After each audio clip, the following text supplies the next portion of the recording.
முதுமை என்பது பலருக்கு பிரச்சனையாக இருக்கிறது. எனக்கு தெரிந்த ஒரு பெண்மணியின் தாய் 90 வயது படுத்த படுக்கையாக இருக்கிறார்கள், நன்றாக இருக்கிறார்கள். ஆனால் ஏதாவது பேசிக்கொண்டே இருக்கிறார்கள். தூக்கமே வருவதில்லை. யாராவது பாத்ரூம் அழைத்து போக வேண்டியுள்ளது, சாப்பாடு ஊட்ட வேண்டியுள்ளது, கைகால்களை சுத்தம் படுத்த வேண்டியுள்ளது, பாத்ரூமில் குளிப்பாட்ட வேண்டும்.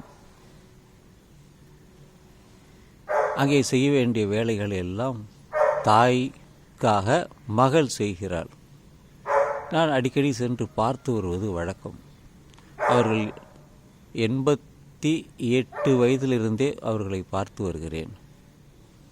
நன்றாக பேசுவார்கள், பாட சொன்னால் பாடுவார்கள். அவர்கள் பேர் அஞ்சம்மாள் என்று நினைக்கிறேன். நன்றாக கண்ணாடி போட்டிருக்கிறார்கள். என்னை தெரியுமா என்று கேட்டால் தெரியும் என்பார்கள். ஏதாவது பாடுங்களேன் என்றால் அவர்களுக்கு தெரிந்த பாடல்களை எல்லாம் பாடுகிறார்கள். ஆனால் இருந்தாலும் வீட்டிலே இருப்பவர்களுக்கு இம்சை. எதையாவது ஒன்று, அதை செய்ய, இதை செய்ய, ஏன் இதை இப்படி செய்கிற, ஏன் அதை நீ அப்படி செஞ்ச அப்படின்னு குற்றம் குறைகளை சொல்லி அவர்களுக்கு துன்பத்தை தருகிறார்கள். அப்படித்தான் அவர்கள் சொல்கிறார்கள்.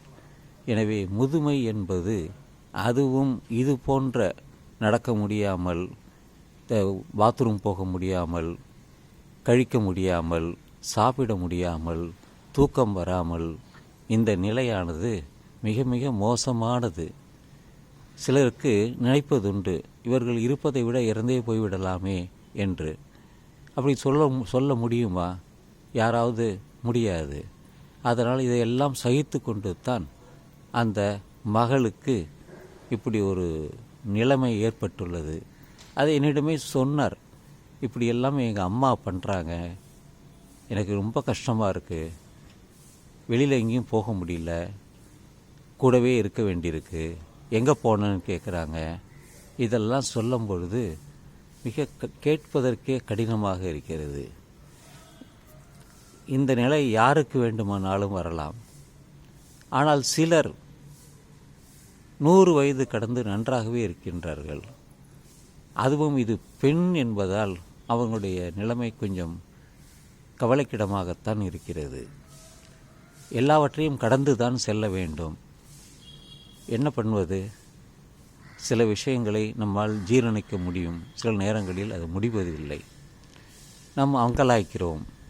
அவர்களை விட்டுவிட முடியாது. பெற்ற தாயாச்சே, எப்படி கைவிடுவது? ஆதலினால் அவர்களுக்கு நம்மால் இயன்றதை செய்துவிட வேண்டும். நல்ல விதமாக அவர்கள் முடிவு வர வேண்டும் என்று தான் எல்லோரும் கருதுவார்கள். இதுபோல பலர் இருக்கிறார்கள். என்ன செய்வது?